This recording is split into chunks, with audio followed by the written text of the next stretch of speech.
tütarlaps mult korra sai. Koer on puhas tõugu, hästi pai. Ei hauguta, ei hammusta. Tallinn väikese rongijaama lähistel elavate Reimannide perekoer Roosi võib istuda tundide kaupa. Väike karvakera on pesuehtne seltskonna hing ja kui naabrid kogunevad hoovi peale, siis on ka pisike karvakera alati platsis. Potsatab prantsaki taguotsale ja kuulab kahejalgsete juttu tähelepanelikult pealt. Mul koer on rihma otsas kaasas, sest et värsket õhku vajab ta.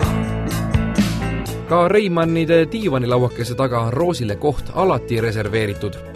Sõbrad ja tuttavad on koerapreili sellise veidrusega juba kenasti harjunud ja keegi ei pane pahaks, et ka koer kohvipausist või sünnipäevapeost niimoodi osa saab. Praegu on koer rohkem 2 jala peal kui 4 käpa peal, jah? Ja kui mingi sõbranna saatsin kuskil trammi peale, siis ta oli väiksem veel.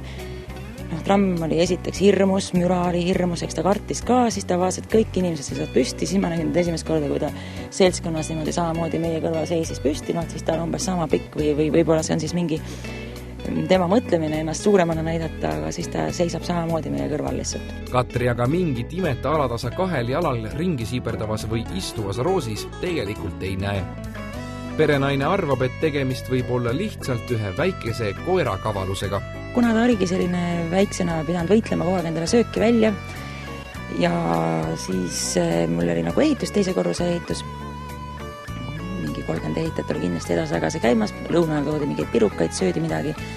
Siis mis siis ikka ta aias teha muud oli, kui üles vaadata, sitsida, et äkki keegi viskab midagi, kui ta sitsib. Aga kuna kogu aeg talle tähelepanu ja pööratud, samas jällegi ei saanud ühtegi hetke kõrvale jätta, siis ta jäi vahepeal lihtsalt istuma, et kohe tuleb järgmine, siis saab jälle sitsima hakata. Et selle ta on täitsa ise välja mõelnud, et võiks nagu niimoodi istuda.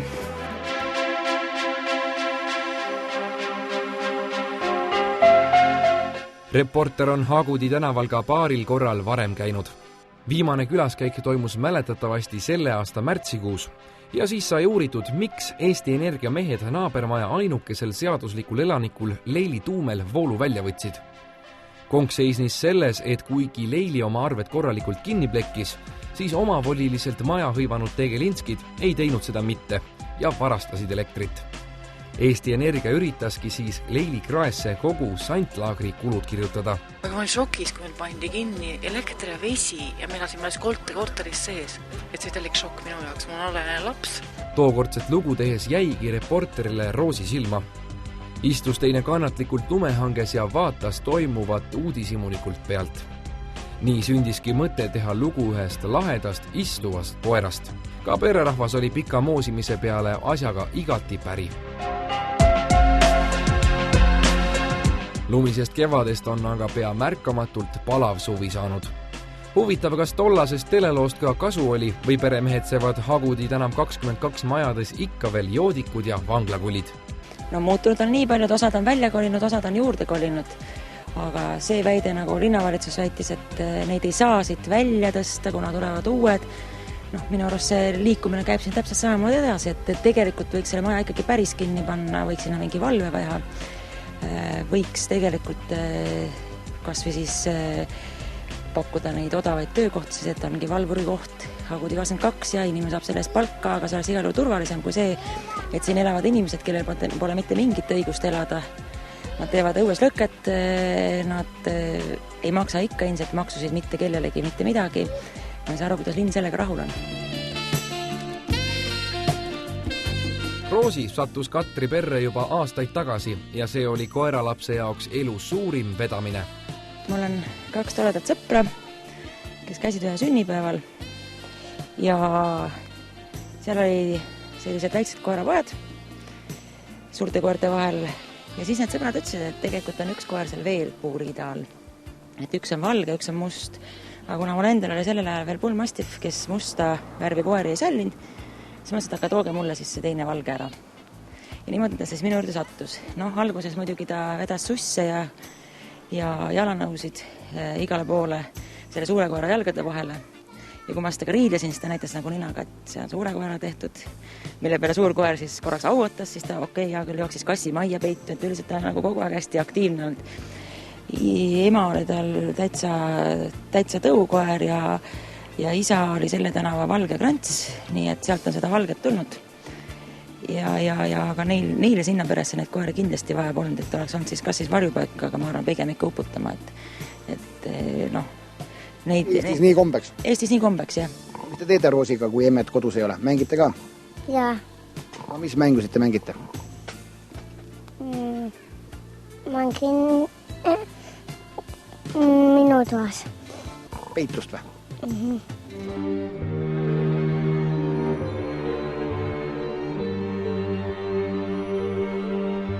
Öeldakse, et ükski heategu ei jää karistuseta. Roosi puhul see aga kohe kindlasti ei kehti. Reimannide pere on ehk oma elu natukese just Roosile võlgu. Pärast nende kodukese süütamist oli tegelikult just pisike Nähvits esimene, kes pererahvale põrgutulest märku andis.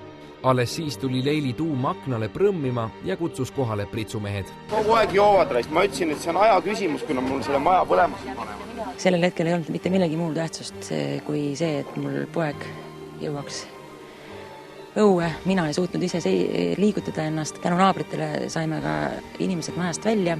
Ka kassi ja papagoi, mida väideti, et leikides põlesid.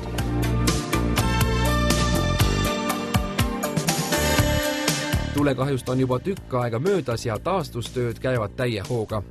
Ometigi pole kõik läinud plaani kohaselt. Teine teema on meil G4S-iga, kes nüüd 7 kuud hiljem tuli esimest korda tegema ekspertiisi, miks seadmed ei töötanud ja vastuseks tuli see, et aega on liiga palju mööda läinud ja nad ei oska mulle vastata, kusjuures ma olen esimesest päevast saati nendega kirjavahetus olnud, et tulge ja tuvastage, miks see ei töötanud. Nendepoolne kontroll oli see, et seadmed on töökorras ja oleks pidanud töötama, aga ükski minu 4 sütsuandurist tööle ei läinud sellel hetkel. Nii see eluke seal Hagudi tänaval veereb. Naabergrundil segadus püsib veel kaua aega, sest linnaosavalitsus on loobunud majja trügivate parmudega võitlemast. Ka Leili Tuume saatus on endiselt lahtine. Naine ootab linnalt mugavustega korterit, aga olgem ausad, ilmselt ootama ta seda jääbki. Roosi, roosi, roosi, naine nagu koer ei tasa. Roosi vaatab aga seda janti pealt ja ei saa teps mitte aru, miks inimloomade elu niivõrd keeruline on. Temal näiteks pole midagi peale oma perekonna ja kehakinnituse vaja. Loomulikult seltskonnas istumise luba on ka oluline. See on kohe väga, väga oluline. Roosi, roosi.